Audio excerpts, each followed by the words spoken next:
Welcome back. Today we're here at the Chestnut Center for the Arts, and Edie, it was not too long ago, just a day after Thanksgiving, we talked to you about some upcoming events, and there's some more exciting events coming up here in December. You want to talk a little bit about that? Yes, I would like to talk. We have a holiday art shop in our gallery right now, and it's for our last-minute shopping needs. We have wonderful original art and once-loved art pieces that are very reasonably priced. We're looking at $1, $2, up through $20, $30. So we are going to be open again Monday through Thursday, 10 to 3. Bring your families. Kids can do some shopping, give Grandma and Grandpa some cool things. And also in the evenings, we have some classes running on Tuesdays from 6 to 8:30. You can come in, or Thursdays. I think you can come in. But give us a call if you're wondering if we're open or not, and do a little last-minute Christmas shopping. Sure. So the artwork that's for sale, are those all local pieces here? Well, we had an artist, Sandra Lang, who donated her art. She was here at another exhibit, and she's from Medford, a really fine artist, and she donated a lot of her items just for us to use to help support our programming here. And so the proceeds will go to what we do here to keep the building running and to have our classes running and so on. So, yeah. Yeah, anything to help out, because the heat energy bill I heard is going up, so yeah. anything to help. So Absolutely. On top of that, you also have other venues that can go on here. You want to talk a little bit about the spaces here? Yes. We are very fortunate that the Marshfield area actors are putting on a production in January. January 5th, 6th, 7th, and 8th. They're going to be doing a no New Year's Eve party. It's a comedy. And then they're going to do some Christmas songs. And so it's a wonderful production. So they're going to be up in our performance hall in January. Take a look at it on our website, or just give us a call if you want to get tickets. But we do have rooms available for rent. The performance hall has been used for weddings and receptions. We have an upper reception area. We have a ballroom downstairs. We have a fireplace room that is just lovely for intimate parties, tea parties, that kind of thing. So we love to have the building used for the community. The rental costs are very reasonable. We offer some amenities, and if you have a family gathering and you would like to have a nice place to meet with out-of-town guests, we're here for you. Yeah, there's a lot of rooms and a lot of unique spaces here at the Chestnut Center. Yes. The first time I stopped in, I'm like, oh, it doesn't look like there's a whole lot of room, but you get inside and there's a lot in here and a lot to offer. Yes. And we do want to be available to the community, yeah.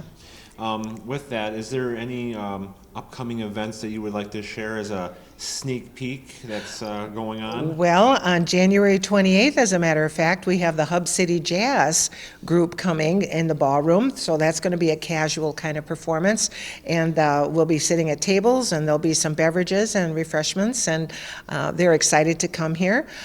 We're looking forward to having more events of that nature now that hopefully things will calm down a little bit. Yeah.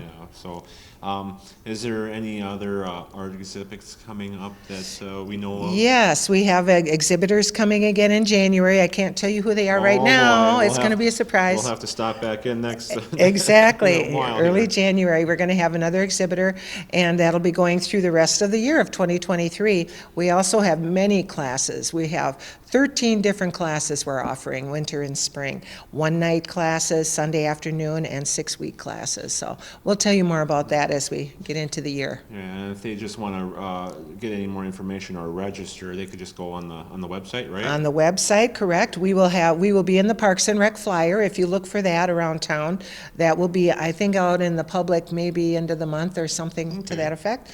And also our website and our Facebook page really stays current with what we have going on here. All right. Well, thank you so much, Edie, for sharing a little information, what's going on here this month, and a little sneak peek of next month there, because this year is going to be almost over with. It's gone so fast. So it is going quickly. All right. Well, thank you so much. Yes, you're welcome. All right. Okay.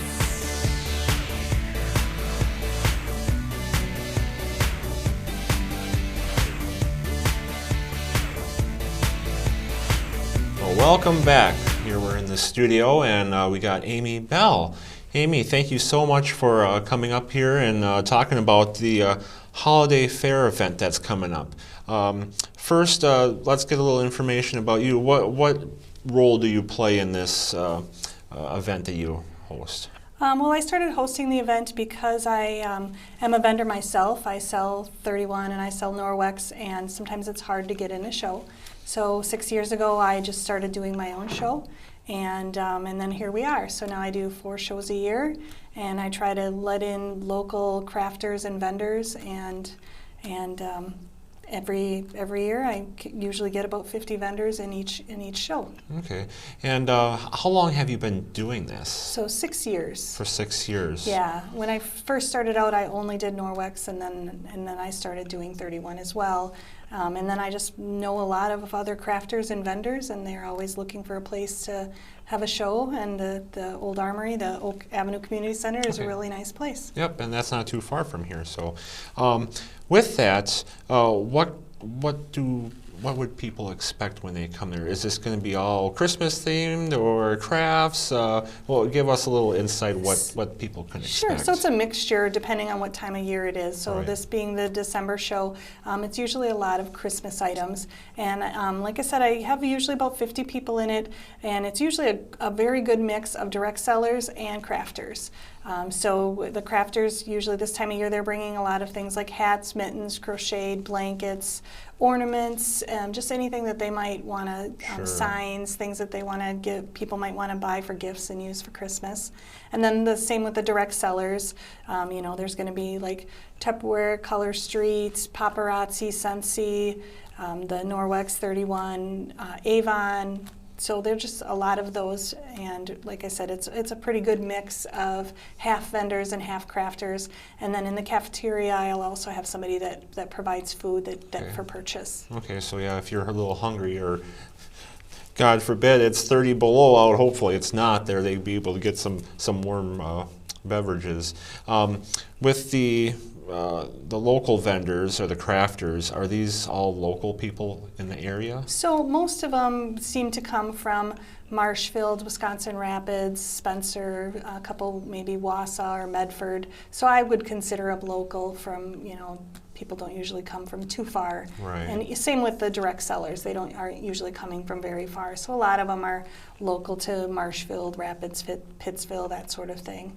And then same with the food vendor, I think they're local too. It's Everything Tacos, so I'm not exactly, can't remember where Earl's from, but I wanted to get his name in. He's been the food person for a little while already. Sure. So when is this event? So it's Saturday, December 17th from 9 a.m. to 3 p.m. And every time I hold a show, it's always the 9 a.m. to 3 p.m. Okay. And if anybody wanted to find out more information, how does one do so? Well, I am the person that lets everybody in, so they could call, text me, or my email. Do you want me to say? If you want to, Sure. yeah. I don't mind. My email is best for me because a lot of times calling, it's hard to get a message, but I would prefer you to email me. So it's mama.bell09@gmail.com. So it's MAMA.bell. Sure. So if somebody still wanted, like say if somebody wanted the opportunity to be a part of this event, they can do so, correct? This event is completely full. I boy. have probably about 15 people on the waiting list if people were to cancel. So yeah, right now I have 52 vendors and crafters in the gym, and I think I have 2 or 3 in the hallway and cafeteria. So it's as full as we can get. Oh, geez. So, and every now and then I do get cancellations, and then I just call whoever is on the waiting list and ask them if they want to be in. All right, so you got a full house. I do. So if you haven't done your Christmas shopping yet, this would be a really great place to come because there's going to just be a lot of things there. And if you want to be in the next show, you might be able to call, email me, and there's shows, the next one, May 6th, September 9th, November 11th, and then December 16th are next year's shows. So I will be very shortly filling those up. Okay, yeah, because it's going to go real quick. So before we went on camera here, you also said that you also do other events throughout the year, just not this one here, correct? Yes, correct. And the dates that I just mentioned are the shows that I run at the Oak Avenue Community Center. Yes, and then I do other local ones, like when the mall had shows, I would do them at the mall, just depending on who runs shows and what things, like sometimes I go to Cedar Creek too, they have Sure. shows in Wausau. So, but the 4 events that I mentioned are the ones that I run here in Marshfield. All right. Is there anything else that you want to say about any of the events, or anything that to enlighten anybody on? Yeah, sure. I'd like to, always make it bigger and better. And my thought right now would be great if I could get some food trucks, if anyone wanted to bring food trucks, because I know the vendors always say that they want someone to have coffee or tea or like breakfast things that they can eat, because you have, a house, a building full of vendors, Right. and they would love to have some of those things. So I think a food truck would be really great to get. And then people just driving by could see it. Because, I really want to have an event that people from the community can come to and also be a part of. So, and then I have these red and white signs in the front here. So if you start seeing those around town, I usually am putting those out around town just to announce when the event is. Right. So, well, I hope that anybody that's watching or listening, if you're a food vendor, maybe you might want to take the opportunity and help be a part of an event and serve the community. So, Yeah. is there anything else? Yeah, so the only other thing would be is if there was, another, it brings it back to food too, but if it was like for somebody that had a fundraiser and they wanted to be part of it, I would love to have there be some type of fundraiser involved as well. Sure. So if there was like a FFA or, a 4-H, something that wanted to come in and do the food, if it's a group like that, there would be no charge, because we like to have food there, Right. but also then it would be good to be a fundraiser. Right. And if anybody that wanted to do that, they would just give you an email. Correct, the mama.bell09@gmail.com. Yeah. All right. Well, Amy, thank you so much for coming up here and talking about the event. I hope everyone gets out there, because, there's some people out there probably last minute shopping, or they can't find something, and might as well get something unique, and that most of it's locally made. Yeah, and then too, the direct sellers, then you don't have to pay shipping, because Right. you go there and you can just take it with you that day, and you don't have to worry about if it's going to ship to you on time, and you don't have to pay for shipping. So, yeah. So, All right, Amy. Well, thank you so much for coming up here and talking to us about the Holiday Fair event coming up. all right, thank you. All right.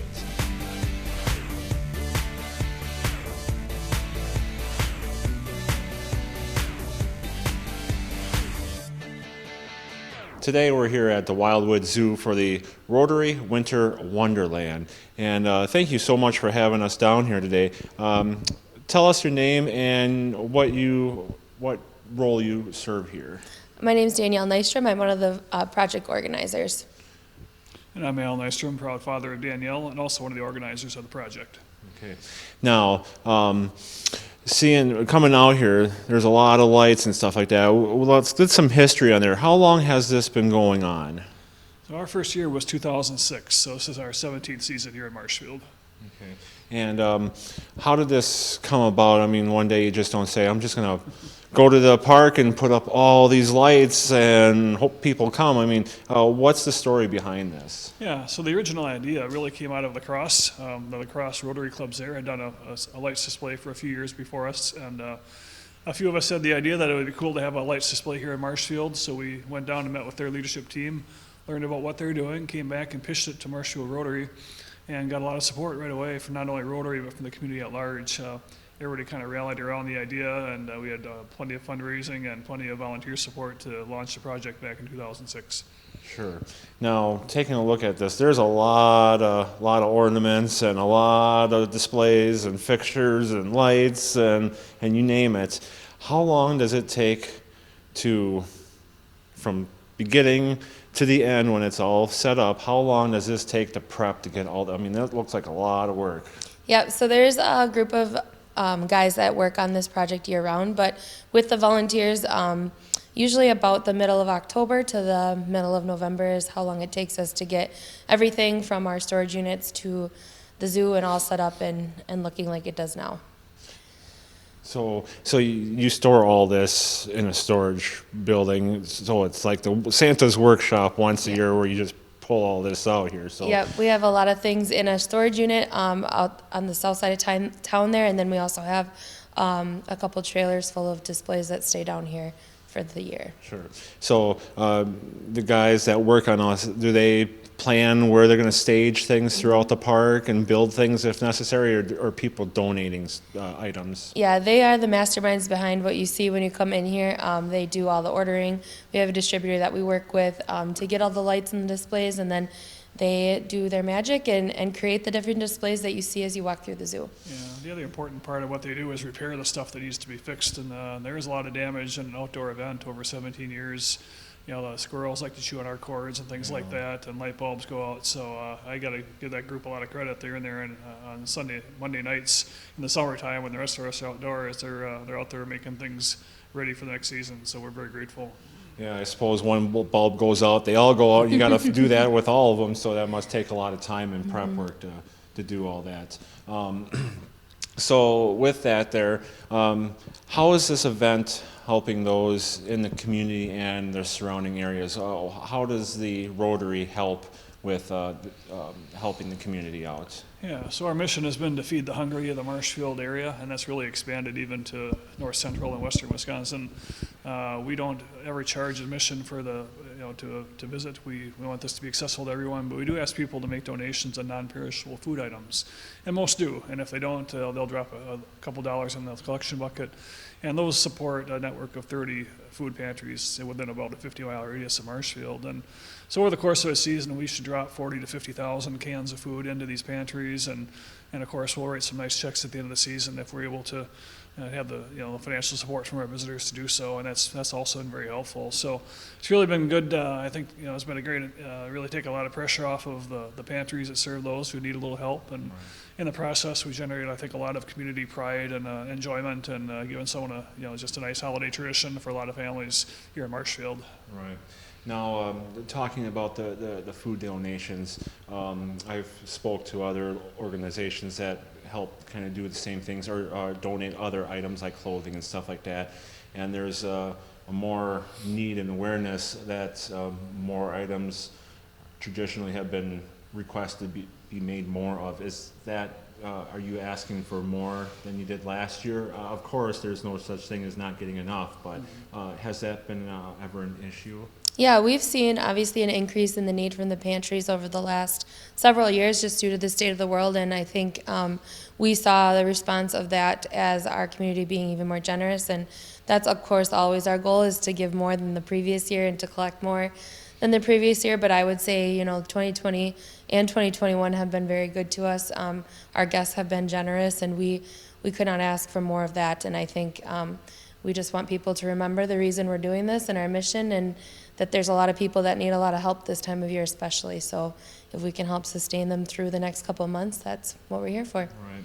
And if somebody wanted to donate outside of the Winter Wonderland, a tongue twister there, can someone do so like after the event is done? Can somebody do that? Yeah, we can certainly be the bridge for businesses and people to understand the resources that are in the community to help people that need it. So while we're not directly collecting food and cash donations during that time, if there's a business that feels inclined, or just people that feel inclined to give, we can certainly connect them with the right resources in whichever community that they're in. Right, and it's well needed for those that are really reaching out for that help and that need that in the community.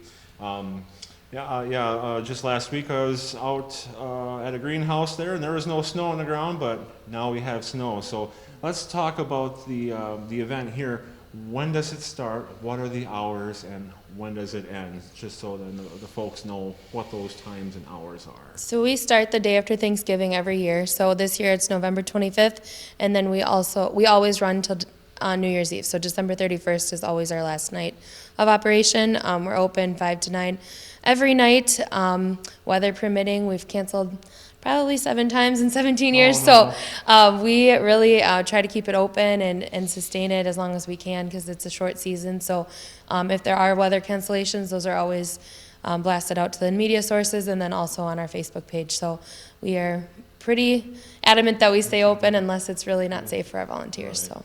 Right. So for those that haven't been out here before, is it a walk, drive-through? How does that happen here. Yeah, we designed this to have options for those that prefer to drive through or can't walk through. So there is a very nice drive out. A lot of people, that's busy all the time. But we also see a lot of folks enjoy the walkthrough. I think on a busy Saturday with warm weather, we'll see 3,000, 4,000 people come through on the sidewalks.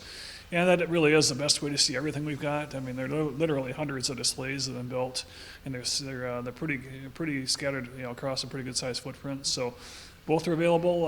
They're both great options depending on your weather and your ability to walk through. But yeah, also, when you walk through, you get access to some of the other special events that might be going on, and Danielle can talk about those. Yeah, we have some musicians, local talent that have donated their time, so they come and present their musical talent within the gingerbread house here, which is what we're standing in now. We also have horse-drawn wagon rides on Saturdays, and then Santa's here most weekends and a couple other select dates. So all that information can be found on our Facebook and our website page, and it's always changing, so always check it before you come to see what's going on for that day or that weekend. Sure, and if anybody wants to help volunteer their time, can they do so? And how Yes. and how do they contact you? Absolutely. This project would not be possible without the thousands and thousands of hours of volunteers to make it work. So if they want to volunteer, if you want to volunteer, reach out to us through Facebook. Our email's on the website as well, but it's volunteerrww@gmail.com. We monitor that pretty closely, so within a couple days you'll hear back from somebody on ways you can get involved. Sure. And not including this, there's other events. Would those be posted too, like on your Facebook there, if you have other events coming up besides the winter? Yeah, we try to usually do like a weekly schedule so that we can at least give an estimate of what's going on for that week. Things pop up and people add things sporadically, but for the most part, Santa's here Thursday through Sunday, and then the horse-drawn wagon rides are always on Saturday. And then the music is kind of sporadic throughout the season, so. Sure. Well, I'm a little too old to sit on Santa's lap at this moment, but I'll be down here to go through here. So, but I'd just like to thank you both for having me down here and talking about this and how it's benefiting the community and helping those in need. So, again, I'd like to thank you so much for sharing your story. Yeah, thank you for Thank your you. coverage. We appreciate it.